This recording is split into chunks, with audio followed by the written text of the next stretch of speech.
자유케 하시고 평안케 하시고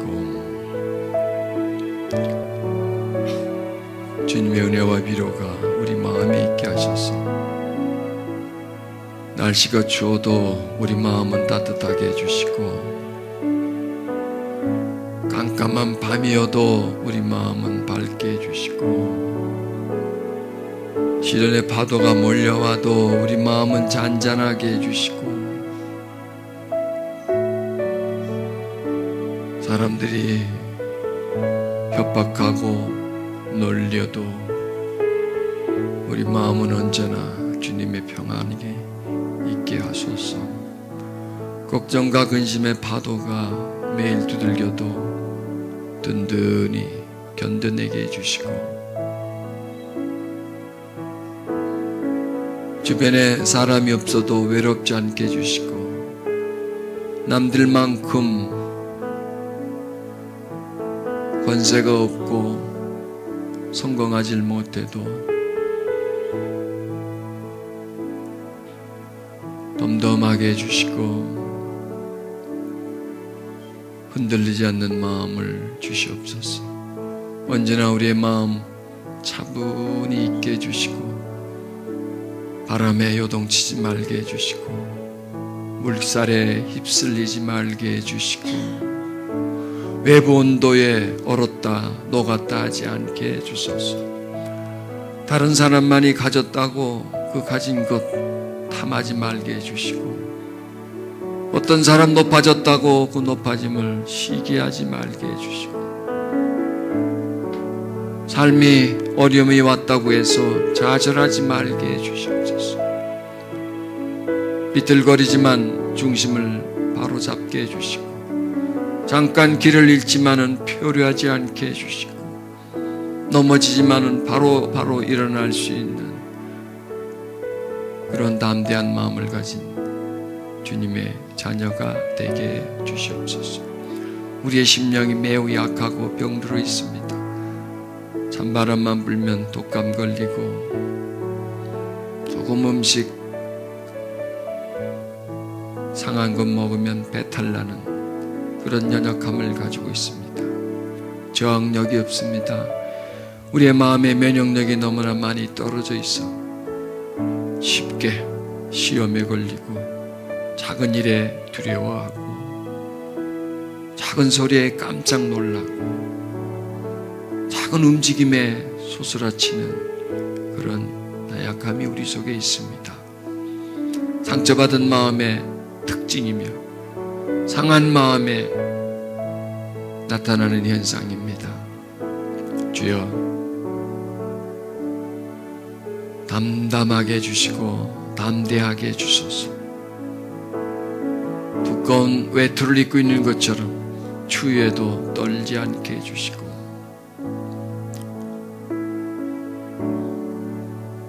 든든히 받쳐주는 기둥이 있어 흔들림에도 무너지지 않게 주시옵소서. 거룩하신 우리 주 예수님 이름으로 기도드렸습니다. 아멘. 디모데 3장 1절 말씀에는 지금 살고 있는 우리 시대 고통하는 때다라고 이렇게 말씀하고 있습니다. 참 그렇습니다. 인류가 고통 없는 시대는 없었습니다. 항상 고통이 있었습니다. 그런데 그 고통의 그 질이 조금씩 다릅니다. 전쟁 때문에 고통하죠. 또 막 어떤 가난 이런 것 때문에 또 고통하고 전염병이 돌아와서도 고통하고 하여간 인류 역사상 고통이 빠졌던 시대는 없었습니다. 조금 평안한 시대는 있었겠지만 그런 어떤 시대인지 고통은 반드시 있습니다. 고통은 이게 시대마다 다른데요. 지금 우리가 살고 있는 시대도 역시 고통은 고통인데 이제 어디가 고통이냐 이거죠. 과거에는 먹을 게 없어서 고통, 전쟁의 고통, 겨울이 되었는데 입을 옷이 없어서 또 추위의 고통, 이런 것도 다 고통의 종류죠. 그런데 우리가 지금 살고 있는 이 시대, 그리고 또 이 다음 세대의 고통은 어떤 육신적인 고통이 아니라 물질적인 고통도 물론 있겠지만은 그거보다 더 중요한 것이 마음의 고통이다. 이렇게 설명할 수 있습니다. 그러니까 너나 나나 할 것 없이요. 가진 자나 못 가진 자나 높은 자나 낮은 자나 하여간 다 마음에 고통하는 시대 속에 살고 있습니다. 그 고통의 정도가 조금 다를 뿐이지 요즘 애들도 고통합니다. 애들도 고통. 초등학교 다니는 애들도 걔들 고민이 없어야 돼요. 걔들이 무슨 고민이 있겠으면. 애들이 고민이 많아요. 근데 그 고민이 나이가 들수록 더 많아져요. 상급 학교에 지나갈수록 또 대학을 졸업하니 또 직장, 또 뭐 결혼, 또 뭐 육아, 뭐 하여튼 또 육아면 또 양육, 뭐 하여튼 계속 이런 어떤 경제적인 것이 아니라 이 심적인 고통이 많은 시대에 지금 살고 있습니다. 그래서 우리는 이 치유에 관해서 관심을 많이 가져야 합니다. 특히 우리 크리스찬들은요, 이 치유에 대해서 관심을 많이 가져야 해요. 왜 그러냐면 이 심리적으로 여러 종교인들 중에서 가장 약한 종교가 기독교인입니다. 그걸 어떻게 하냐고요? 2013년 소두부터 이런 얘기해서는 좀 죄송합니다만 자살 미수자들을 인터뷰를 했습니다. 상담을 했죠. 인터뷰라는 게. 그래서 종교의 유무를 검사를 했더니 65%가 종교가 없어요. 그러니까 35%만 종교가 있어요. 그러니까 자살 미수자들, 자살한 사람들한테는 뭐 종교를 알 수가 없죠. 죽은 사람한테 가서 무슨 종교가 뭐니 물어보겠습니까? 그런데요, 자살 미수자의 종교 있는 사람들을 조사를 했더니 기독교인이 반수가 넘어요. 그 다음에 그보다 조금 반이 기독교인의 절반이 불교인이고요. 그 다음에 그 불교인이 한 3분의 1이 천주교인이에요. 나머지는 이제 조금 뭐 이렇게 여러 이제 뭐 이렇게 이름 없는 종교가 있겠잖아요. 물론 한국인들 중에 기독교인이 가장 많습니다. 불교인도 많지만 기독교인이 제일 많아요. 그래서 뭐 많다고 해서 그렇게 반까지 차지를 해야 되나? 많다고 해서 많으면 안 되잖아요. 그렇죠? 많든 적든 간에 적어야죠. 아니, 없어야죠. 기독교인들이 자살 미수자가 없어야 되잖아요. 그럼 미수자가 그 정도 나왔으면 자살한 사람은 어떨까요? 그 정도 된다는 얘기 한마디로 해서. 그 정도 돼요. 미수자가 그만큼 나왔으면 통계이기 때문에. 그 왜 그럴까? 왜 기독교인들에게서 그렇게 종교인이, 그러니까 자살하는 종교인의 절반은 기독교인이라는 거죠. 그 상당히 많은 거예요, 그게. 그걸 왜 그럴까? 보면요, 이 불교는 보면 마음에 대해서 많이 다뤄요. 그리고 천주교도 보면 좀 그런 걸 좀 다뤄요. 근데 우리 개신교가, 기독교는 거의 그런 부분들을 안 다뤄요. 그리고 또 우리 기독교가 많이 다루는 부분이 있죠. 바깥 부분을 많이 다룬단 말이죠. 축복, 성공, 성취 이런 부분들을 많이 다루다 보니 자연히 내적인 부분은 허술할 수밖에 없죠. 예를 들어서 30분 설교에 어느 부분을 다루냐에 따라서 설교 방향이 되고 또 듣는 분들은 또 그 성향을 가지게 되는데 그 30분 설교에 내적인 부분을 안 다루면 거의 뭐 바깥 부분만 다르게 되는 거죠. 그러니까 설교는 뭐냐면 바뀌냐 아니냐요. 해보니까 제가 알겠어요. 바뀌냐 아니냐, 사람들을 밖으로 끌고 갈 거냐 아니면 안으로 끌고 들어갈 거냐, 이 두 개지. 둘 다는 못해요. 둘 다의 30분 설교에 둘 다 그러면 15분씩 나누면 되지. 아니, 나눌 수 없는 게 왜냐하면 이게 성향이 너무 다르기 때문에, 음이고 양이기 때문에, 상이고 하기 때문에 이거를 한꺼번에 다룰 수가 없어요. 이거는요. 그러니까 한마디로 뭐냐, 이쪽이냐 이쪽이냐 이거예요. 둘 중에 하나예요. 하나밖에 다룰 수가 없어요. 주제가. 왜? 두 주제가 비슷하면은 여기 갔다 저기 갔다 왔다 갔다 하면 되겠는데 이 두 주제부터가 완전히 외부요? 내부요? 육과 세상이요? 아니면 마음과 영이요? 이렇게 양분화가 되기 때문에 이걸 적당히 섞을 수가 없어요. 이건 뭐 얼음하고 뜨거운 물하고 찬물과 같아가지고 섞으면 그냥 아무것도 이것도 아니고 저것도 아니기 때문에 그래서 제가 이제 생각해 보는 겁니다. 너무 우리가 외적으로 치우치다 보니 성취 쪽으로 어떤 막 부흥 쪽으로 너무 집착하다 보니 이런 내면적인 부분이 허술해졌고, 그럼 허술해지면 그것으로 끝나냐면 세상은 계속 공격을 해오거든요. 스트레스를 받고 심적인 고통을 받아요. 그럼 또 그게 다냐? 아니가 또 문제가 있는 게 뭐냐면 이 안에 이미 모태로부터 상처를 받고 성장 과정에 수많은 상처를 받고 있는 그 상처가 이 속에 있어요. 상처 플러스 계속 삶에서 막 문제가 오잖아요. 아픔들이 막 몰려오는 그런 게 이 안에서 막 증폭되는 거죠. 그리고 또 우리의 추구하는 부분은 또 어떤 막 성공, 성취, 잘 되는 거 이쪽 하다 보니 허술해지는 거죠. 내면이. 근데 이건 제 논리입니다. 제가 볼 때는 그렇다는 거죠. 그래서 이 고통하는 게 우리 이 내면적인 고통인데 이걸 좀 계속 집중적으로 모일 때마다 저는 항상 그런 말씀드리죠. 모일 때마다 집중적으로 우리가 파고 들어갈 부분이 우리 내면을 계속 파고 들어가죠. 이걸 좀 안정시키고 이곳에 하나님의 평안을 가지게 해서 좀 우리 마음이 좀 든든하면 무게중심이 그렇잖아요. 이번에 그 세월호가 침몰된 게 평형수가 없어요. 그러니까 평형수는 뭐냐? 배 밑바닥에 물을 가득히 채워서 무게중심을 아래다 두는 거죠. 그래서 흔들려도 중심이 아래에 있기 때문에 좀 요동을 치겠지만은 중심을 잡아요. 그런데 이걸 짐을 많이 실으려고 일단 배의 무게에서 짐을 많이 실으니까 평행수로 빼버리는 거죠. 그러니까 밑을 빼버리는 거예요.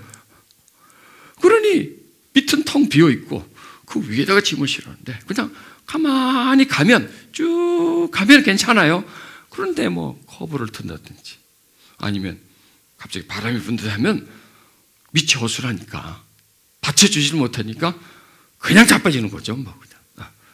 그래서 이 배가 침몰된 거예요. 그러니까 이게 바로 우리들의 현실을 얘기해 주는 거예요. 이게 비었다는 거예요. 텅 비어 있고 그 다음에 많이 베어, 많이 베어 머리에다가 많이 베어. 그다음에 스트레스가 어떤 오면 압박감, 스트레스가 막 오죠. 막 그냥 이런 것들이 오면 이게 막 무거워요. 그렇지만 머리도 무겁고 몸도 무겁고 삶 자체가 무거워도 이 안이 좀 든든하게 받쳐주면 좀 흔들리지만은 침몰은 안 할 텐데 이게 약하니까 계속 누르다 보니 무너질 수밖에 없죠. 침몰할 수밖에 없죠. 그게 지금의 시대가 그런 시대다. 저는 그렇게 말할 수 있어요. 지금 시대가 그런 시대다. 스트레스를 계속 다가와요. 머리는 아파요. 생각하는 거 많고 고민하는 게 많고 거기다 이런저런 압박감이 와. 그런데 그걸 받쳐주지를 못해. 그게 고통이에요. 고통이라는 거예요. 그럼 이 고통이 계속 고통된다면 내가 견딜 수 없는 고통이라면 계속 그 고통이 오다가 좀 갔다가 왔다가 한다든지 하면 좀 견뎌내는데 계속 고통이 가중되면은 견뎌내지를 못하죠. 그래서 사람들이 자포자기를 해버리는 거예요. 그래서 우리가 이런 그 고통이 하는 이런 시대에서 참 우리가 그 하나님의 은혜를 통해서 치료를 받고 우리 마음을 좀 든든하게 하는 그런 일들을 좀 해야 되겠다. 그래야 안 흔들리거든요. 안 흔들리거든요. 아무리 흔들어대도 이 내면이 든든하면 고난이 와요. 시련도 와요. 그러나 이길 수가 있어요. 기초 체력이 든든하면 웬만한 전염병도 이겨요. 면역력이 든든하면 이겨요. 그런데 이게 떨어지면 비어버리면 그냥 넘어가는 거죠. 병들고 힘들고 넘어가게 됩니다. 그래서 그걸 우리가 좀 다뤄보자. 고통하는 문제를 좀 다뤄보자. 저는 이런 주제를 가지고 이제 이번 한 3일 동안 이제 집회를 하려고 합니다. 자, 그래서 우리가 이제 내적 치유를 좀 배우는데요. 근데 이 내적 치유에 대해서요. 제가 조금 해봤어요. 내적 치유를. 여러 방향으로. 이런 방향도 저런 방향도. 저는 좀 새로운 시도를 좀 잘 하니까. 그래서 이쪽 저쪽으로 계속 하면서 가장 좋은 치유가 뭘까? 가장 성경적이고 가장 하나님이 원하고 또 우리 시대 가장 참 안전한 또 효과적인 치유는 뭘까? 이걸 계속 연구를 합니다. 근데 참 중요한 게 있더라고요. 치유를 받으려고 하는 그 목적, 동기 설정이 참 중요해요. 그러니까 치유가 뭐냐? 이것부터 우리가 생각을 해줘야 돼요. 치유가 뭐냐? 한마디로 말해서 고통하는 때에 우리가 살고 있기 때문에 고통하는 마음을 자유함으로 참 변화시키는 것이 치유죠. 흔들리는 마음을 참 흔들리지 않게끔, 공허한 마음을 어떤 하나님의 은혜로 꽉 잡게끔 이렇게 만들어주는 것이 그게 참 치유입니다. 그런데 이 치유의 속도가 있더라고요. 속도. 지금 KTX가 비행기입니다. 빠른 게 좋죠, 요즘. 그렇죠? 그냥 단방에 후다닥 해가지고 그냥 확 치유가 일어나면 얼마나 좋을까요? 그런데요, 제가 쭉 지금까지 경험해 본 내적 치유는 이런 스타일이 아닙니다. 시속 300km. 저거는 비행기는 한 800km 됩니다. 시속 800km, 900km 정도 나옵니다. 저 정도의 빠름이 아닙니다. 내적 치유는 이겁니다. 이거 미안하지만 이거였으면 참 좋겠어요. 막 후다닥 해가지고 표 한 장만 딱 끊고만 그냥 앉아가지고 뭐 이렇게 먼탐 떠다 보면 부산 다 왔어 벌써. 저긴 그냥 30분 만에 그냥 부산 데려다 줘. 근데 부산까지 가려면 보름 걸립니다. 이렇게 걸어서 가려면. 치유는 이거다예요. 이거다. 이걸 기대하지 말아야 돼요. 이걸 기대하면 가다 금방 다시 원위치가 돼버려요. 여기서는 기계가 다 해줍니다. 저거 두 개다. 나는 가만히 있어도 됩니다. 근데 지금 얘는 지발로 가야 됩니다. 두 발로 뚜벅뚜벅 걸어가야 합니다. 가장 미련한 방법이죠. 그러나 가장 확실한 방법입니다. 가장 확실한 방법입니다. 저긴 그냥 가만 앉아있으면 옮겨다 주지만 이거는 내 몸으로 내가 걸어서 목적지까지 가는 겁니다. 시간은 걸리겠지만 많은 걸 경험합니다. 가면서 많은 생각을 합니다. 또 걸어가면서 몸에 높은 물이 빠집니다. 불순물이 태워집니다. 걸어가며 뼈 마디가 온몸의 세포가 활성화가 됩니다. 내적 치유는 이겁니다. 오해하지 마시고요. 이게 아니고 저게 아닙니다. 단방이 아닙니다. 단방이. 내적 치유의 주체는 누굴까요? 하나님일까요? 강사일까요? 자기 자신일까요? 네, 자기 자신입니다. 내적 치유의 주체는 자기 자신입니다. 그렇다고 나 혼자서 안 됩니다. 강사도 필요합니다. 하나님도 필요합니다. 그러나 자기 자신이 움직이지 않으면 의존적이다든지 의타적이다든지 알아서 해달라고 와서 제가 눌러만 달라고 와가지고 꽉꽉 눌러주고 안 되면 흔들어주고 뭐 안 되면 뒤집어서라도 안에 있는 거 좀 빼주고 어떻게 강사가 어떻게 잘 해주면 기도빨이 있을 때 확 받아가지고 확 이렇게 되면은 얼마나 좋겠습니까? 그래서 제가 해줄 수만 있다면 얼마나 좋겠습니까? 그런데 쭉 해보면서 발견한 게 크게 도움이 안 돼요. 강사는 전혀 안 된다 그러면 여러분 집에 갈 거고요. 많은 도움이 안 돼요. 치유에. 그 얘기는 뭐냐면 도움은 되는데 자기가 움직이는 거에 비해서는 나는 가만히 있고 강사가 다 해주려고 하면 도움이 안 돼요. 그러나 정말 자기가 노력하는데 강사가 좋은 가이드를 해준다든지 방법을 가르쳐준다든지 해준다면 가이드가 없으면 못 가니까 그 가이드를 가지고 그걸 밟아간다면 크게 도움이 돼요. 그래서 이 강사가 도움이 될 수도 있고 전혀 안 될 수도 있어요. 그것은 누구에 의해서냐? 강사가 뭐 강의를 잘하고 해서가 아니라 받는 분들이 그걸 잘 받아들이고 자기가 그 가이드를 가지고 노력할 때에 시도할 때에 그때 강사의 도움. 그다음에 하나님은 어떨까요? 하나님도 역시 마찬가지입니다. 크게 역사하십니다. 그런데 자기가 안 하면 안 됩니다. 그 사람이 하나님만 의존하고 의타적이고 나는 가만히 있고 이렇게 아무것도 하지 않고 가만히 두려면 소용이 없습니다. 여기서 보면 이 지팽이가 누구냐? 바로 하나님입니다. 두 다리는 네 다리입니다. 두 다리는 네 다리입니다. 아직 눈에는 지금 안 보이지만 또 지도를 볼 텐데 또 지도는 또 강사의 어떤 가이드.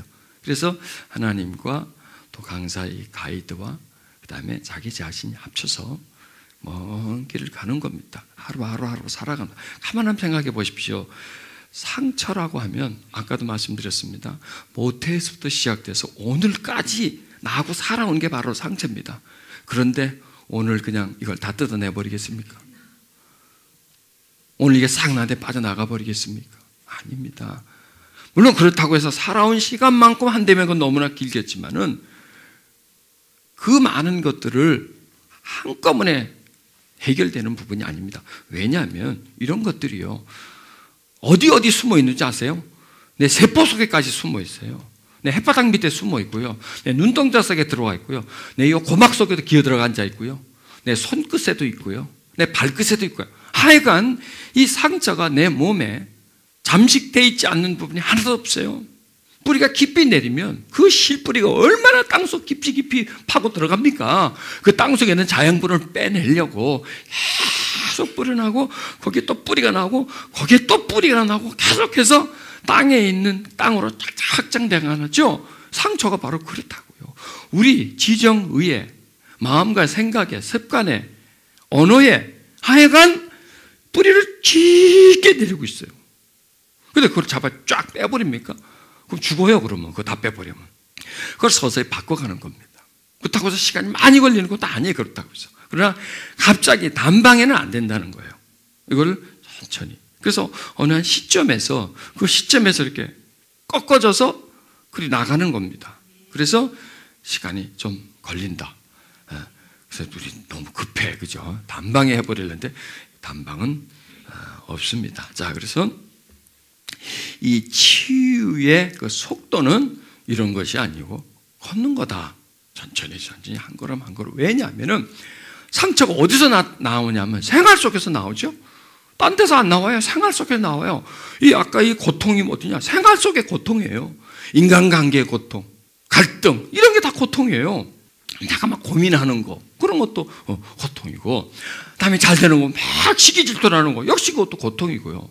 누가 나한테 잘못했는데 용서 못해서 말이죠, 이 마음에서 계속 용서를 못하고 있는 거, 그거 힘들죠? 그것도 고통이고요. 이런 게 다 고통이에요. 그럼 그게 어디서 나오냐? 생활 속에서 나오고요, 다 그 사람의 성품이에요. 그 사람의 습관이에요. 그 사람과 하나예요. 하나 된 거예요. 그러니까 상처는 밖에서 들어오지만 세월이 지나면 그 사람화가 돼요. 그 사람이 돼버려요. 그리고 그 사람하고 같이 살아요. 그 사람이 바로 상처고, 상처가 바로 그 사람이 돼버려요. 그게 바로 우리를 고통하게 만든다는 겁니다. 그러니까 상처를 우리는 생활 속에서 받죠. 그 다음에 상처는 생활 속에서 나타나요. 그래서 받을 때도 고통이고, 이게 계속 나타남으로 인해서 미워하고 시기하고 질투하고 분노하고 갈등하고 뭐 이런 것들이 나타남으로 인해서 또 고통하는 거죠. 이거를 하루아침에 그냥 탁 끊어낼 수는 없는 거고요.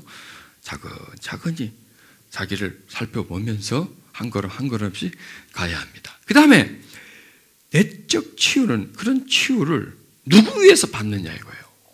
왜 제가 이제 이번 시간 이걸 다루냐 하면 이게 굉장히 중요해요. 속도와 목적. 이게요, 치유는 육신적인 치유가 있고 우리는 마음 치유가 있는데요, 육신적인 치유는 누구를 위해서 받아야 되느냐? 자기를 위해서 받아요. 내가 아프니까. 그러나 이 내적 치유는 자기 위해서 받는 게 아니에요.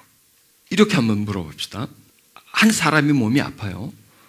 그 몸 아픈 걸 백이라고 합시다. 고통을 막 맨날 그냥 몸이 아파. 그러면 그 아픈 게 백이라고 치면 가족은 몇 정도로 아플까요? 본인이 100이면 가족은 부인이나 아들이라면 100 아플까요? 아니겠죠? 본인은 100이 아파요. 통증이 있으니까. 그러면 그 옆에서 보고 있으면 안쓰럽잖아요. 그렇지만 그 사람만큼은 안 아프거든요. 그러면 그 아픔은 경감되죠. 부인은 한 30? 많이 쳐주는 겁니다. 그것도 한 30씩. 자식으로 가면 그거 하나 건너뛰는 거니까 한 10 정도. 그 다음에 사촌이나 또 멀리 있는 옆집 사람 같으면 거의 잘 안 되면 불쌍하다 해서 몇 정도겠죠. 이렇게 육신적인 고통은 하나 넘어가면 점점점 약해져요. 그런데 봅시다. 이 마음의 고통을 100이라고 칩시다. 그러면 옆에 있는 부인은 몇 받을까요? 몇? 한번 생각해 보세요. 이 사람이 지금 굉장히 힘들어. 막 괴로워. 100이야. 옆에 사람 어떨까요? 똑같아. 왜? 괴롭히거든. 내가 괴로운데 가만둬? 안 그래요? 괴로운데 내가 막 지금 괴로운데 옆에 사람 가만둬요? 들들 볶지. 그게 되게 돼 있어요. 내가 괴로우면 옆으로 가게 돼 있어요. 전기 옮듯이, 전염되듯이. 그러니까 내가 막 괴롭고 마음이 심중에 막 고통이 있고 갈등이 나고 하면 제일 옆에 사람은 똑같아요. 100이에요. 아니 어떻게 보면 120 정도 될 수도 있어. 더죠, 더. 네. 그 다음에 자식들도요. 100은 안 되더라도 7, 80은 받아. 하여간 그리고 조금만 관계에만 있어도 전화해가지고 야 나 오늘 힘든데 말이야 어떡하지 뭐 이래 또 그 고민을 또 던져 쓰레기를 주변주면 또 그 사람도 또 받아. 이래서 이 마음의 고통은 나 혼자만 갖고 있는 게 아니고 옆에 사람한테 피해 주는 게 아니고 그냥 몸이 아픈 거는 옆에 사람을 좀 힘들게 하지만 그래도 아프게는 하지 않는데 이 심적 고통은 옆에 사람까지 똑같이 아프게 만들어야 직성이 풀린다니까. 그래야 돼. 한번 생각해 보세요. 예전에 아버지가 밖에서 화나고 오면 가만히 있어요? 야, 너 일로 와! 뭐, 괜히 그냥 뭐, 호리를 잡고 말이지, 소리를 지르고, 아무 일도 아닌데, 신발 좀 비뚤어진 걸 갖고 와가지고 말이야, 그냥 그 핑계를 잡아가지고 풀죠. 그냥 어디서 아프고, 뭐, 야, 나 이불 좀 깔아라. 뭐 이러고 자기는 들어 누워버리지, 그냥. 야, 아스피린 좀 사봐라. 이것밖에 더하게 해서 몸이 아프면 그냥 자기 몸이 피곤한데, 지쳤는데. 그러나 화가 나 있으면 와서 그냥 화풀이를 한단 말이에요. 지금 이게 남의 얘기가 아니에요. 우리 얘기거든, 그게. 다른 분을 지금 빗대서 말을 하지만, 여러분 자기가 괴로워봐요. 옆에 사람 괴롭게 만들지. 나보다 좀 약한 사람이 있으면 더 힘들게 만들죠. 이게 아주 그냥 무의식적으로 나가는 거예요. 그래서 이제 내가 치유받아야 된다. 내 마음에 고통인데 치유받아야 된다.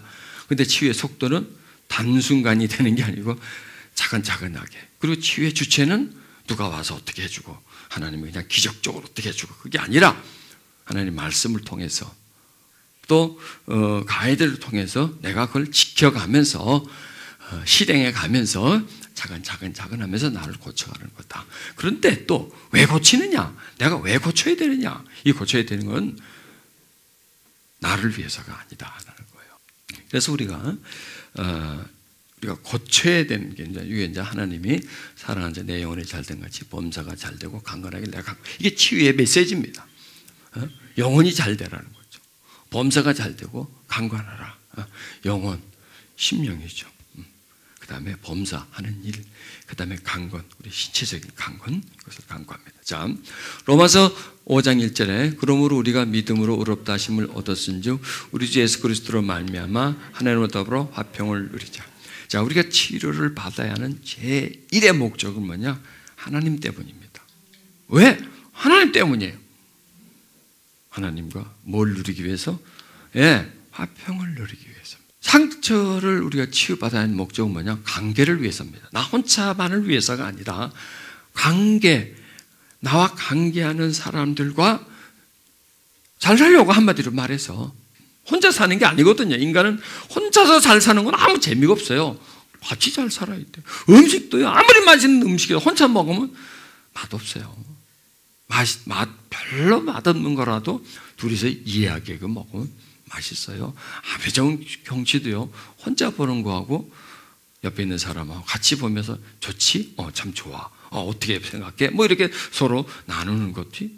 그래야 그게 좋은 게 좋지. 혼자 먹고 혼자 보고 혼자 살고 이건 불행한 겁니다. 아무리 좋은 게 있어도.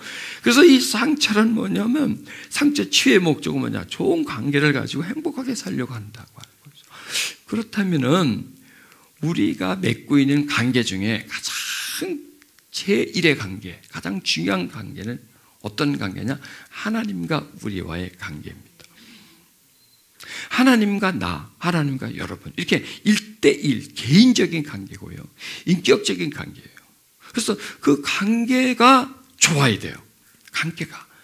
관계가 바른 관계가 돼야 되고 관계가 말대로 화평, 평화의 관계를 누려야 됩니다. 그런데 화평이 누려질 수가 없습니다. 왜냐? 상처는 관계 속에서 받습니다. 아버지에게, 엄마에게, 다른 사람에게 상처를 받아요. 그리고 그 상처는 받으면 또 다른 관계에 그대로 전달이 됩니다. 그래서 상처는 관계를 통해서 진행돼요. 관계가 없으면 상처받게. 저 혼자 태어났어, 무인도에서. 하여튼 뭐 엄마 아빠가 태어나게 해놓고 그냥 가버렸어. 먹을 것만 잔뜩 준비해놓고 다 살게끔 해놓고. 누가 나를 상처 주겠습니까? 누가 나를 상처 줘요? 또 상처 줄 사람이 있어요? 아무도 없어요. 그런데 이 관계 속에서 살고 있기 때문에 상처를 받아요. 또 관계 속에서 살아가니까 상처를 줘요. 그래서 이 상처는 이 관계를 부서뜨리는 게 상처예요. 고통한다는 걸 생각해 들어보세요. 왜 고통하겠어요? 지금 시대 사람들의 고통은 뭐야? 다 관계 속에서 고통을 해요. 저 사람하고 나 갈등이 생기고, 부부간의 갈등, 형제간의 갈등, 뭐 이런 갈등 때문에 고통을 해요, 사람들이. 그래서 이 상처가 이 관계 속에 들어가는데 우리에게 있어서 가장 중요한 관계는 하나님과의 관계라는 겁니다. 그리고 우리가 행복하게 살려면 하나님과의 관계가 바로 돼줘야 돼. 그게 뭐냐면 화평이라는 겁니다. 자, 보세요. 하나님은 우리하고 화평을 누리려고 하는데 내가 준비가 안 돼 있어요. 하나님 나한테 마음을 열려고 하는데 나는 마음이 닫혀 있어요. 나와 사랑을 나누려고 하는데 나는 사랑을 거부하고 있어요. 이러면 이게 평화가 되지 않아요. 그래서 우리는 하나님과 화평한 관계를 누려야 하는데 그게 안 돼요. 상처가 많으면요. 굉장히 중요한 내용인데요. 우리가 치료를 받아야 하는 목적은 뭐냐? 나를 위해서가 아니라는 거예요. 하나님과의 관계를 위해서. 왜? 나 혼자 살고 마는 존재가 아니니까 하나님과의 화평을 위해서 나는 치료를 받아야 된다.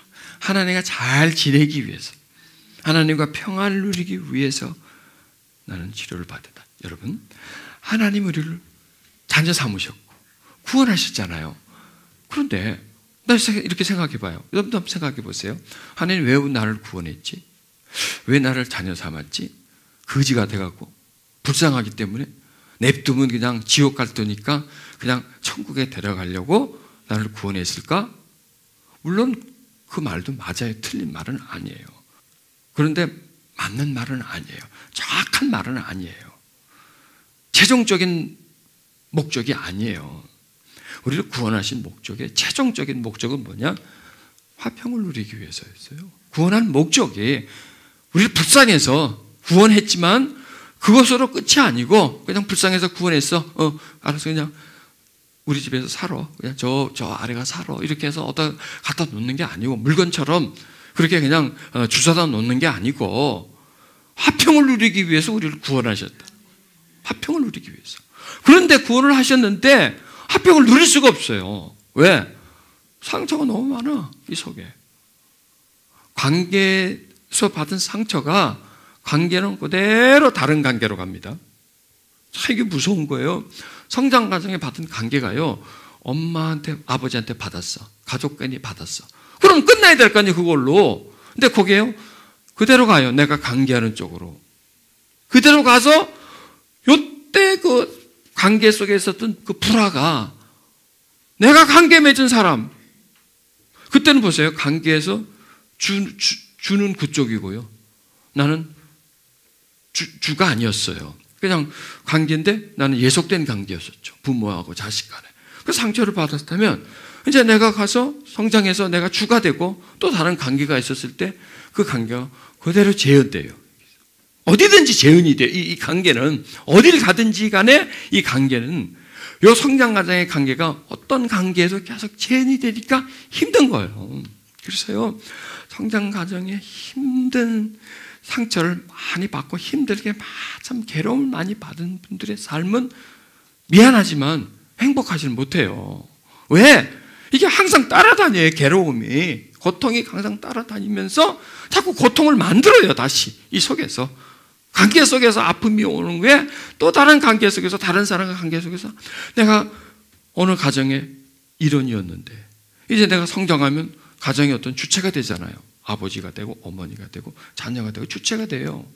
그러면 내가 그 가정의 한 사람이었을 때 받은 상처, 그 가정의 분위기가 내가 성장해서 내 가정을 꾸려나갈 때 그대로 옮겨온다니까 그게 판박이로 그래서 힘이 든다는 거예요. 그래서 고통이라는 거예요. 그 자체가. 자, 그러면 그 관계는 하나님께 안 가게 했을까요? 하나님께로 그대로 가요.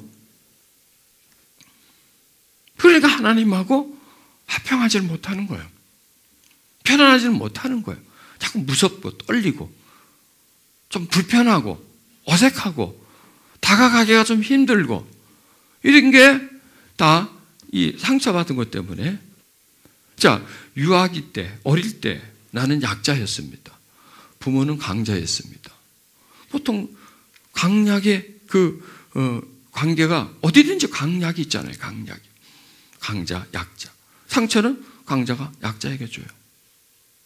그러면 성장해요. 강자가 되죠. 약자에게 주죠.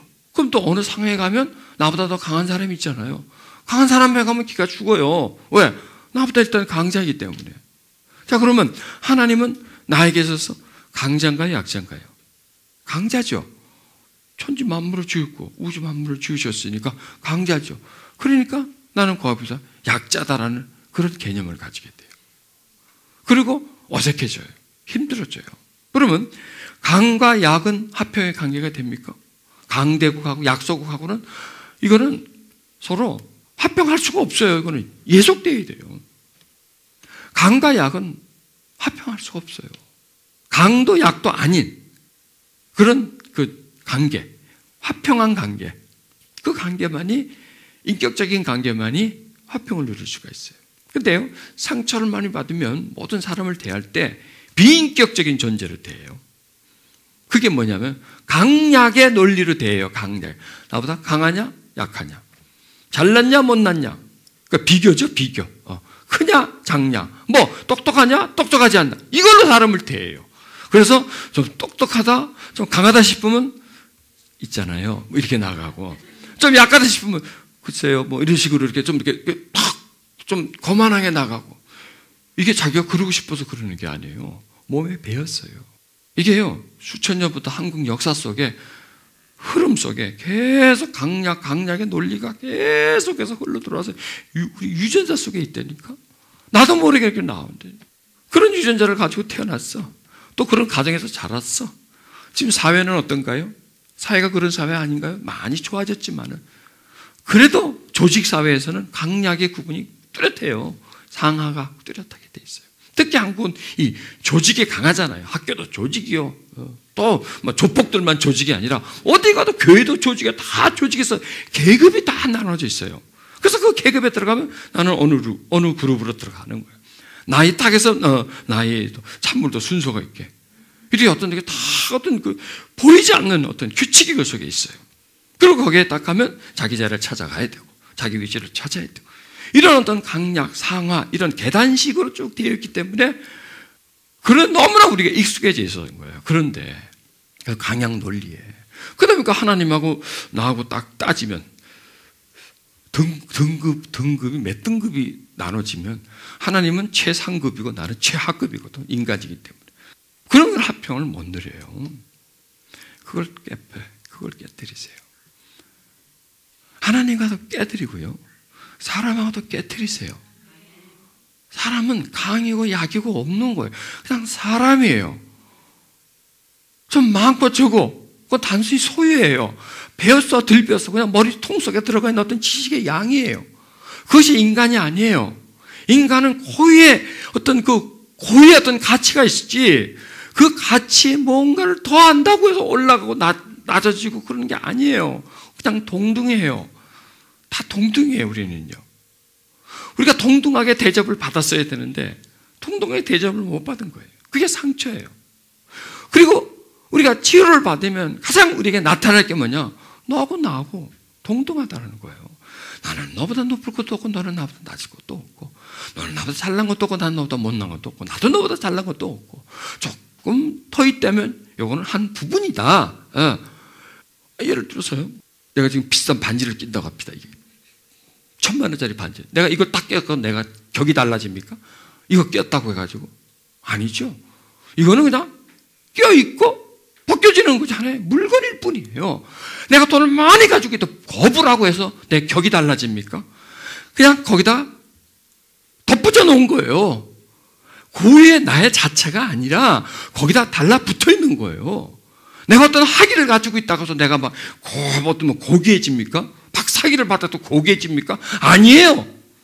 그냥 하나 붙여놓은 거예요. 거기다가 계급장 하나 붙여놓은 거예요. 나중에 뛸 거예요. 또 이것도 아무것도 아니라는 거예요. 그게 그냥 내가 비싼 옷을 입고 있다고 내가 사람이 갑자기 달라집니까? 배용준이 됩니까? 아니잖아요. 그거란 말. 아무리 저걸 입어도 그 사람은 그 사람이라는 거예요. 그러니까 하나님은 우리를 보실 때에 뭘 입었고, 뭘 걸쳤고, 얼마를 가졌고, 지위가 높고 낮고 이걸 보는 게 아니라 그냥 한 인간을 봐요. 그냥 한 인간, 한 존재를 보고 그 존재를 좋아하는데 우리 인간은 껍데기를 보고 좋아하기도 하고 싫어하기도 하고 결혼 상대가 재산이 많으면 아주 그것 보고 그냥 결혼하고 뭐 아니면 또 이렇게 되고 이런 어떤 사람을 둘러싸고 있는 것을 가지고 사람을 평가하고 강과 약을 정하는 그런 세상 속에서 우리가 살아왔기 때문에 하나님 앞에 항상 이상한 마음을 가진다는 거죠. 사람 앞에서도 또 이 상하 그룹 구분을 짓게 돼요. 이걸 우리가 깨트려야 된다는 거죠. 그냥 그래서요 우리 한 사람 한 사람이 뭐 어떤 가치냐 귀한 가치예요. 하나님과 화평을 누릴 정도로 그만한 가치가 있는 사람이다라는 거죠. 근데 왜 우리가 약해지고 우리가 좀 힘들어지고 그렇게 나가느냐? 상처가 많은 언어의 상처가 또 내가 취급받았던 많은 영향력들이 그것 때문에 힘들다는 겁니다. 자, 그래서 우리가 치유를 받아야 하는 목적은 뭐냐? 하나님과 화평을 누리기 위해서다. 하나님은 강이고 나는 약이 아니고 때로는 내가 강이고 저 사람이 약이 아니고 그냥 다 평등하다. 평등 사상을 가지는 겁니다. 그래서 서로 사랑하는 겁니다. 자, 그 다음에 또 이 말씀은 합평케 하는 자는 복이 있나니 저희가 하나님의 아들이라 일컬음을 받을 것이요 할 수 있거든 너희로서 모든 사람과 더불어 평하라. 자, 이것은 이제 합평. 그래서 치유받아야 하는 목적이 첫째 하나님이고 두 번째는 뭐냐? 또 내가 아니에요. 다른 사람을 위해서라는 거죠. 가족을 위해서. 내 주변 사람을 위해서 내가 치료를 받아야 된다. 왜? 내가 치유받지 않으면 내가 받은 상처는 그대로 그 사람들한테 갈 것이기 때문에 내가 괴롭다고 해서 그 사람을 괴롭힐 것이기 때문에 그리고 또 그 괴로움이 계속 또 나에게 또 오기 때문에 이래서 치료를 받아야 돼요. 누구 때문에? 다른 사람 때문에. 나 아닌. 그냥 육체의 질병은 자기 때문에 고통 치유를 받아야 돼요. 왜? 내가 아프고 나만 아프고 나만 아프다 죽을 거니까. 그러나 마음의 고통은 나로 끝나는 게 아니에요.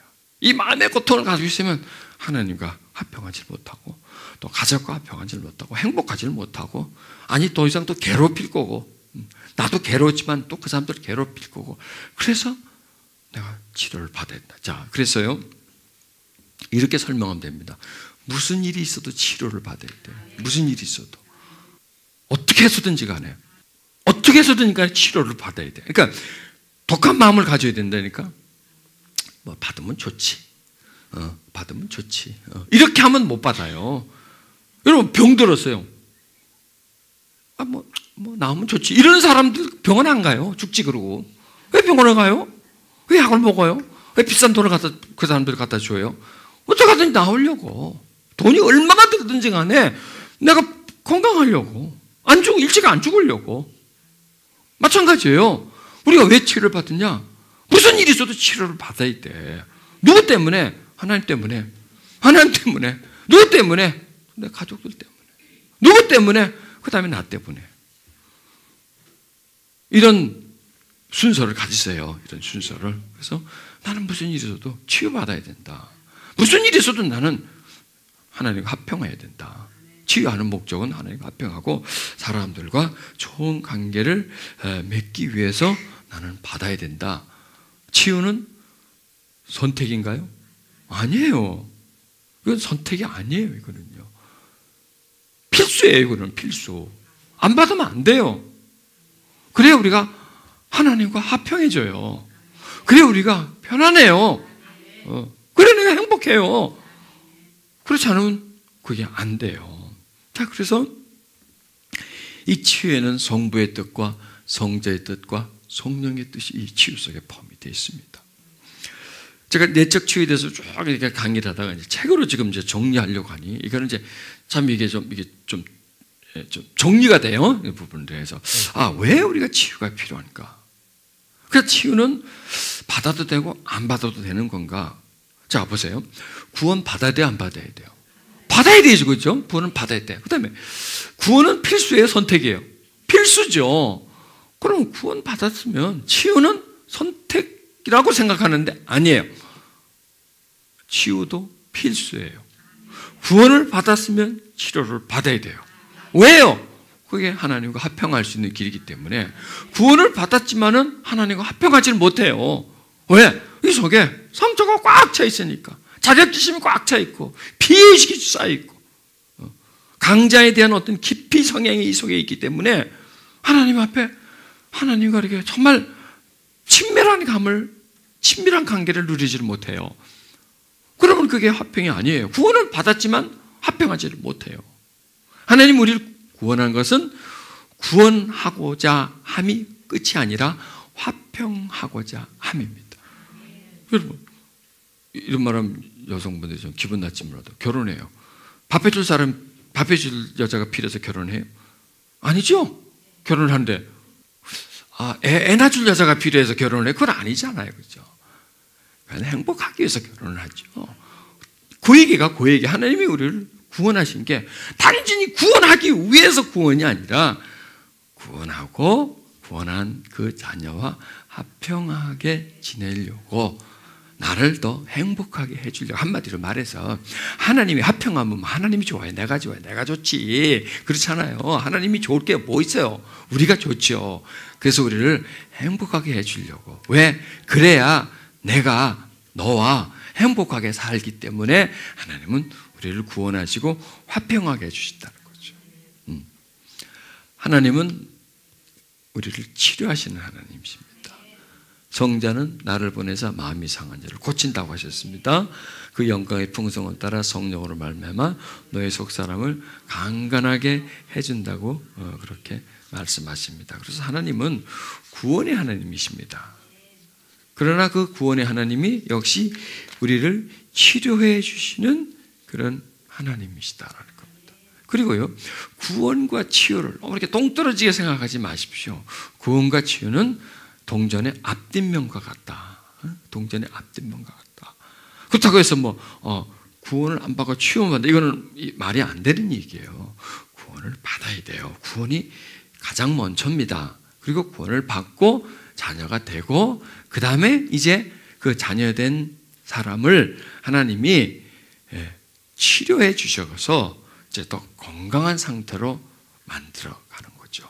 그렇다면 이렇게 생각하면 되겠습니다. 우리가 구원을 받을 때 건강한 상태로 받았느냐? 우리가 구원을 받을 때 변화받고 받았느냐? 아니잖아요. 그냥 개차반 같은 걸 그대로 그냥 받거든요. 여기가 안 되는 거, 이건 안 돼, 이거 도저히 사람 안 되는 걸 일단 구원을 시켜놓은 다음에, 그 다음엔 뭐예요? 그거는 구원이고요. 그 다음에 치료예요. 그래서 그 사람을 이제 치료를 해가지고 사람으로 만들어가는 것. 사람으로 만들어. 여러분, 엄마가 애 낳을 때 큰 애를 놓나요? 요만한 핏덩어리 놓죠, 핏덩어리. 이거 뭐 사람 같아? 꼬물꼬물하고 이러고. 근데 이걸 자꾸 먹여서 입 씻기고 먹이고 돌봄으로 인해서 아이가 무럭무럭 하면서 사람이 돼가잖아요. 처음에는 그 사람이라고 말할 수가 없죠. 하나님도 마찬가지예요. 그 구원은 뭐냐? 낳는 거예요.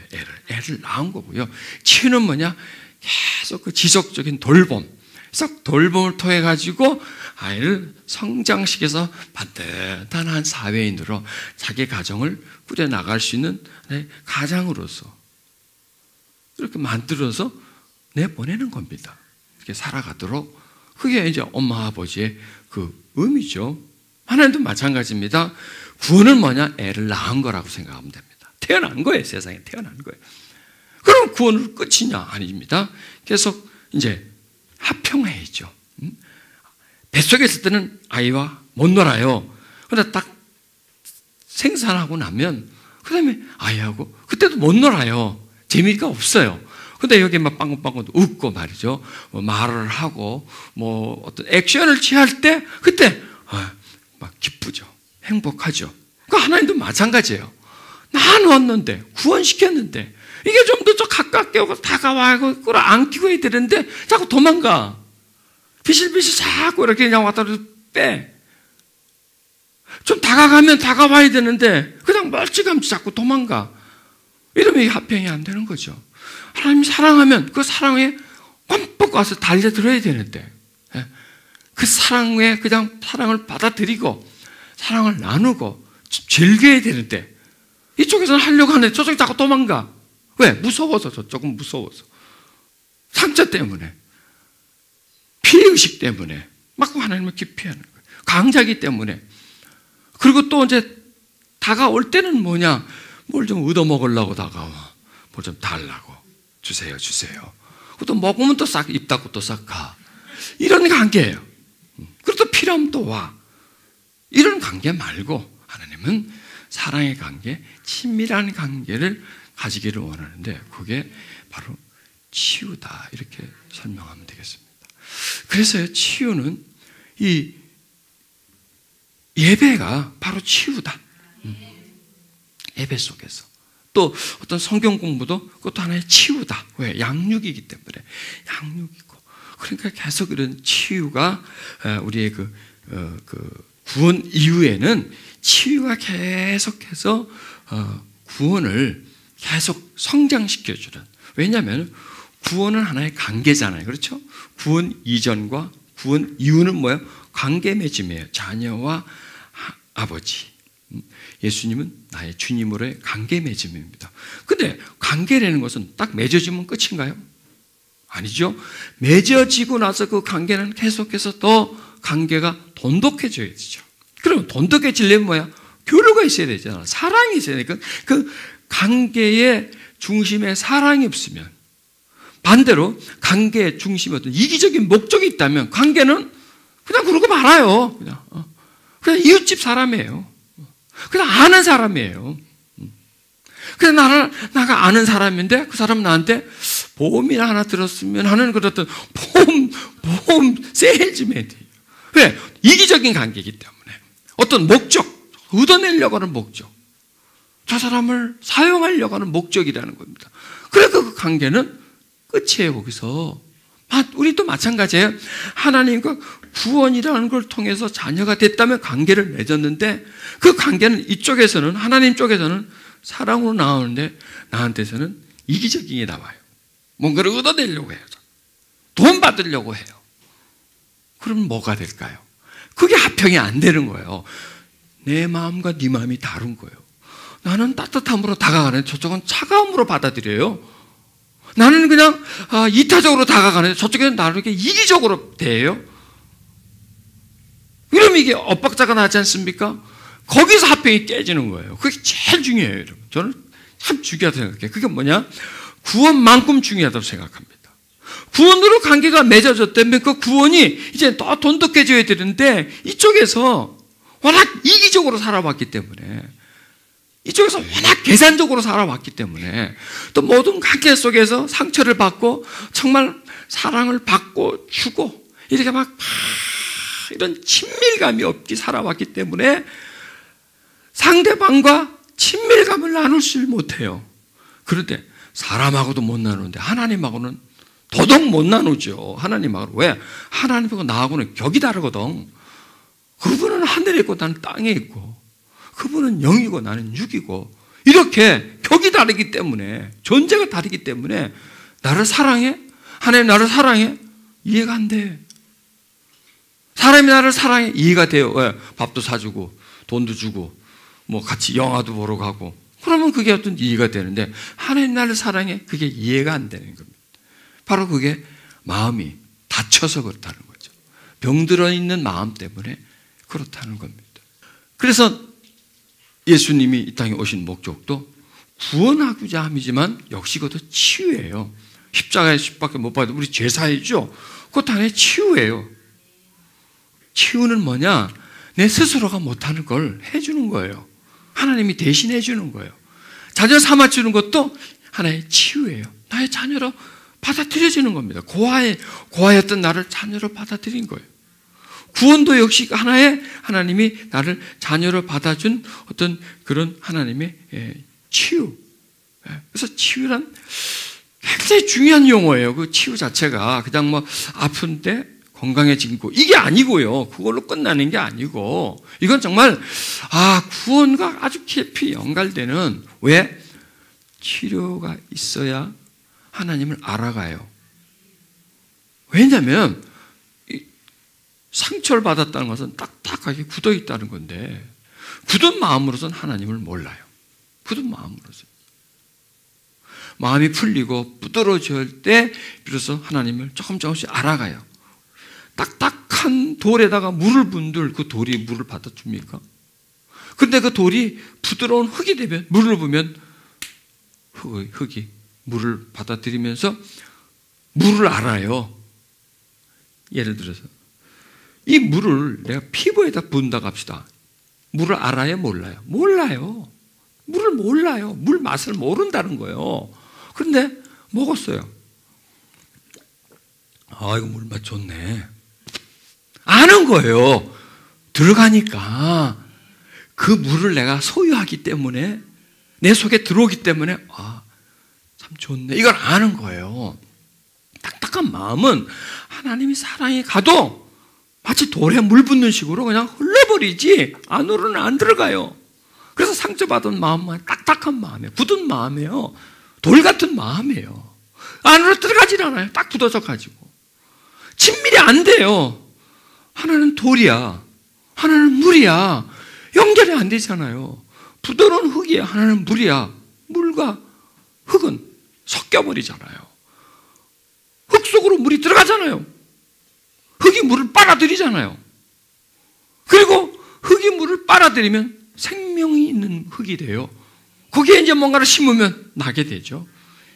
이렇게 하나님이 우리와 그렇게 연합되기를 원하는데, 이 딱딱하다 보니까 물을 못 받아들이는 거예요. 그 물과 마음은, 하나님과의 사랑과 내 마음은 항상 분리되어 있을 수밖에 없는 거죠. 그렇기 때문에 우리가 치유받는다는 건 그냥 대충 넘어가는 부분이 아니고 굉장히 중요하다. 굉장히 중요하다. 이걸 여러분들이 기억하시길 바랍니다. 그래서 우리가 구해야 돼요. 뭘? 치유를 구해야 돼요. 치유를. 하나님, 내 마음의 치유를. 내 마음의 치유를.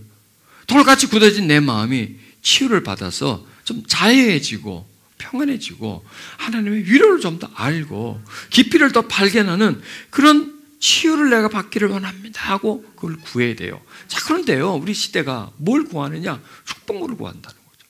물질적인 것을 너무 구해요. 물질적인 거 구하지 마라 이 얘기가 아닙니다. 치유를 더 구하세요. 상한 마음에 회복을 또 구하셔가지고 그 하나님이 내 마음을 좀 풍성하게 만들어주고 하나님 내 마음에 가득히 채워져 있는 그런 부분들을 우리가 더 구하지 않으면 하나님 아닌 다른 것으로 점점점 우리가 다가가게 돼요. 그래서 우리가 치유를 구해야 돼요. 아멘. 축복을 구하는 것보다 이제는 치유를 구한다. 자, 우리가 다시 한번 제 말씀을 좀 정돈하면, 왜 치유는 빠르게 되는 것이 아니라 차근차근히. 그 다음에 왜 치유를 받아야 될까요? 첫 번째, 하나님 위해서. 하나님과 화평을 누리기 위해서. 왜 우리는 화평을 못 누리나요? 상처 때문에 못 누려요. 관계 속에서 받은 상처가 우리 마음을 딱딱하게 돌처럼 굳어지게 만들어지고, 하나님은 사랑이신데 우리는 그냥 돌덩어리 같아. 하나님은 사랑이라면 우리는 뭐예요? 미움이에요. 그렇잖아요? 보세요. 상처를 받아. 성향이 바뀌는 거예요. 상처를 받는다는 것은 뭐냐? 외부에서 유입이 되는 거예요.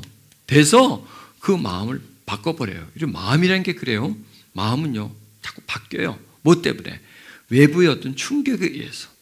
자, 억울한 일을 계속 겪었다고 합시다. 오늘부터 계속 한 달 동안 이래도 억울하고 저래도 억울하고 다소 억울해져. 그럼 마음이 어떤 성향이 될까요? 억울한 마음이 돼버려요. 그래서 가만히 있어도 억울해요. 그냥 바람만 불어도 억울해. 예. 밖에서 무슨 소리만 나도 억울해. 하여간 전부 다 억울하게 돼버려요. 막 그냥 한 며칠 동안 계속 그냥 누가 막 공격해가지고 막 화를 많이 났다고 합시다. 분노하는 마음이 되죠. 이게 마음은 외부 어떤 자극에 의해서 바뀌어져 버려요. 보세요. 우리 마음이 성장 과정에 사랑을 많이 받았으면요, 사랑하는 마음이 돼.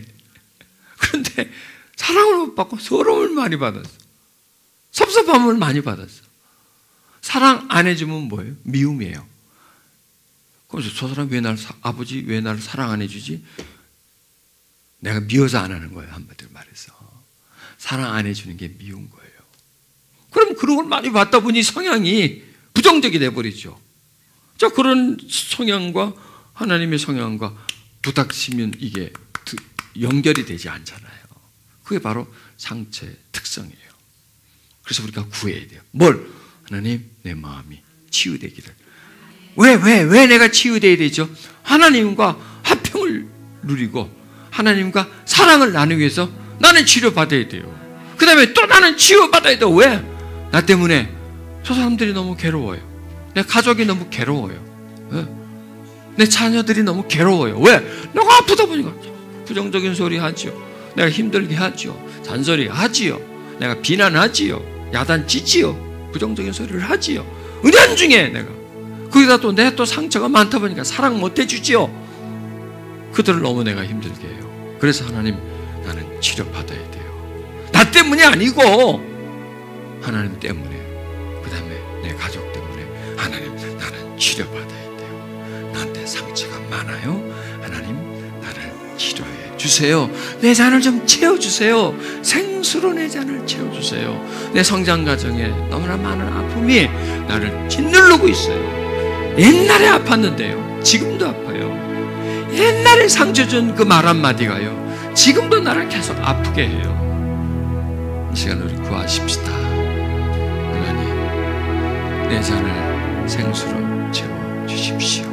하나님의 은혜로 나를 채워주십시오. 내 아픈 마음, 내 고통하는 마음 속에 하나님, 그 하늘의 위로를, 주님의 평강을, 주님의 위로를 나에게 허락해 주소서. 내가 치유받기를 원합니다. 주여, 내가 치유받고자 하는 목적은 나 때문이 아닙니다. 나 혼자만의 행복을 위해서가 아닙니다. 하나님과 화평을 누리고 싶습니다. 예, 우리 이 시간 기도드립시다. 뭐냐? 하나님과 화평을 누리고 싶습니다. 하나님과 친밀함을 가지고 싶습니다. 하나님과 사랑을 교통하고 싶습니다. 하나님의 사랑을 맛보고 또 사랑을 받고 하나님을 사랑해 드릴 수 있는 그런 심령, 사랑을 아는 심령, 사랑을 할 줄 아는 그런 마음, 그런 마음이 되고 싶습니다. 하나님의 사랑을 알고 싶은 마음이 되고 싶습니다. 하나님의 그 사랑을 받고 싶은 마음이 되고 싶습니다. 이 시간 구합니다. 하나님, 치유받게 해주시옵소서. 하나님과 화평을 누리기 위해서, 하나님과 사랑을 누리기 위해서, 그것 때문에 나는 치유받고 싶습니다. 다른 것 때문이 아닙니다. 뭐 행복하고 잘 살고 이것이 아닙니다. 하나님과 좋은 관계를 가지고, 하나님과 진정한 자녀의 관계를 가지고, 사랑의 관계를 가지고 살아가기를 위해서 제가 치유를 받고 싶습니다. 나를 구원해 주시는 그 하나님을 더 알기 위해서, 그 마음을 더 알기 위해서, 더 다가가기 위해서, 그래서 내가 하나님 치유를 받고 싶습니다. 내 마음은 병들어 있습니다. 성장 과정에서부터 살아온 모든 가정들이 아픔이요, 고통이요, 상처였습니다. 사랑받아 본 기억보다는 서러움과 미움과 비난받아 본 기억들이 너무나 많이 있습니다. 그러다 보니 내 마음이 우울해져 있고 두려워져 있고 억울해져 있고, 사랑하기보다는 미워하고 오해하고 거부하고 작은 일에 시험 걸리고 억울해하고 답답해하는 이런 고통들이 내 마음속에 있습니다. 이 시간 기도합니다. 하나님, 내가 이 상처에 자유해지게 해주시옵소서. 하나님 때문에 하나님과 사랑을 나누고 싶고, 더 알고 싶고, 더 가깝게 싶고, 더 사랑의 존재가 되고 싶어.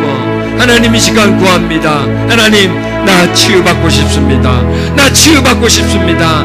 나 새로워지고 싶습니다. 내가 새로워지고 싶습니다. 하나님, 나 때문에 하나님 또한 내 가족들과 다른 사람에게 상처 주고 피해 주었습니다. 하나님, 내가 아프다 보니 다른 사람을 아프게 만듭니다. 내가 쓸쓸하다 보니 다른 사람 마음까지도 쓸쓸하게 만들고, 내가 어둡다 보니 다른 사람까지도 어둡게 만듭니다. 내가 언어로, 행동으로, 태도로, 자세로 내가 사람들을 힘들게 만듭니다. 하나님, 이 시간 내가 고침받고 싶습니다.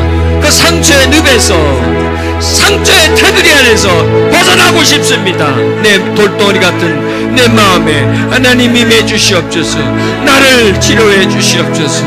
하나님, 돌같이 굳어진 내 마음에 하나님이 아무리 나를 사랑해 주려고 해도 나는 그 사랑을 모르고 외면하고 사랑을 기피합니다.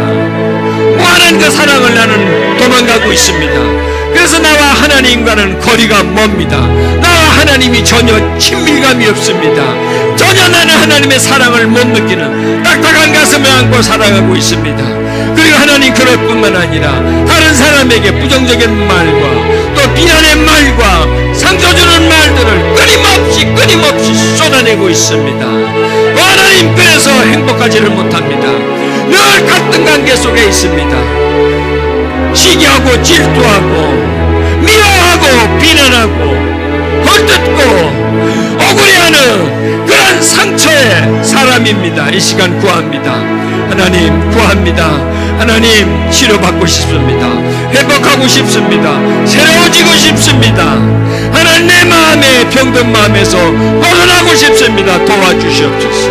도와주시옵소서. 그 목적은 하나님과 화평을 누리기 위함이고, 또 하나님, 다른 사람과 좋은 관계에서, 사랑의 관계 속에서 살기를 하나님 원합니다. 내 마음을 치료해 주시옵소서. 성장 과정에 받았던 상처들을 치료해 주시고, 부모로부터 비난받았던 것들을 하나님 치료해 주시옵소서. 하나님, 내 상한 심령 만져주시고 그 상처 위에 함께 해주시고 병든 마음 치료해 주시옵소서. 나는 하나님을 사랑하는 마음을 소유하기 위해서 하나님, 내가 치료받아야 되겠습니다. 하나님, 도와주시옵소서. 병든 나의 마음을 도와주시옵소서. 하나님, 따뜻한 사랑 못 받아봤고요, 위로와 격려의 소리 한 번도 들어보지를 못했고요, 항상 외롭고 쓸쓸했던 마음이었습니다. 사랑, 하나님, 말로는 알지만 마음으로 느껴보지는 못했습니다. 위로, 하나님, 받아보지를 못했습니다. 하나님, 그런 병든 마음, 그런 상한 마음, 하나님, 그렇게 병들어 있는 내 영혼에 하나님 임해 주시옵소서. 하나님 임해 주시옵소서. 하나님, 내 자네 주님의 생명수를 허락해 주시옵소서. 하나님, 치유받고 싶습니다. 하나님, 새로워지고 싶습니다. 낡은 옛사람의 습성을 벗어버리고 밝게 부드러운 마음을 가지고 살고 싶습니다. 하나님, 벗어나고 싶습니다. 사람에게서 받은 상처에서 벗어나고 싶습니다. 그리고 사람에게 상처 주지 않고 비난하지 않고 살고 싶습니다. 하나님, 어두운 마음이기에 어떻게 살고 있습니다. 맑게 해주시옵소서.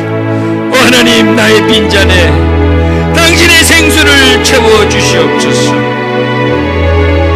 세상과 사람에게서부터 뭔가를 찾으려고 하지 말고 주님, 이 시간 구합니다. 내 상한 마음에 그 거룩하신 은혜를 허락해 주셔서 벗어나게 해 주시옵소서.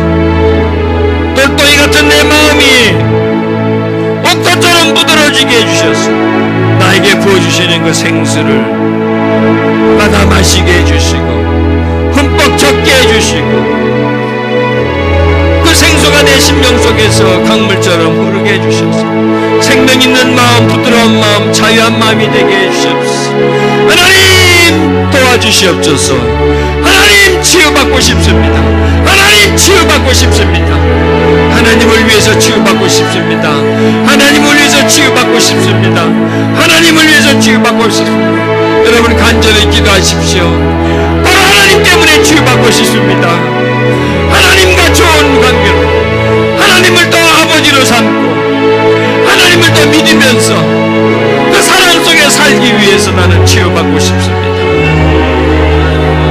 내가 잘 살고 내가 평안하기 위해서 치유받는 것이 아니라 하나님과 화목해지게 싶어서 사람들과 화목해지고 싶어서 하나님 내가 남과 이기기 위해서 치유받는 것이 아니라 지기 위해서 치유받고 싶습니다.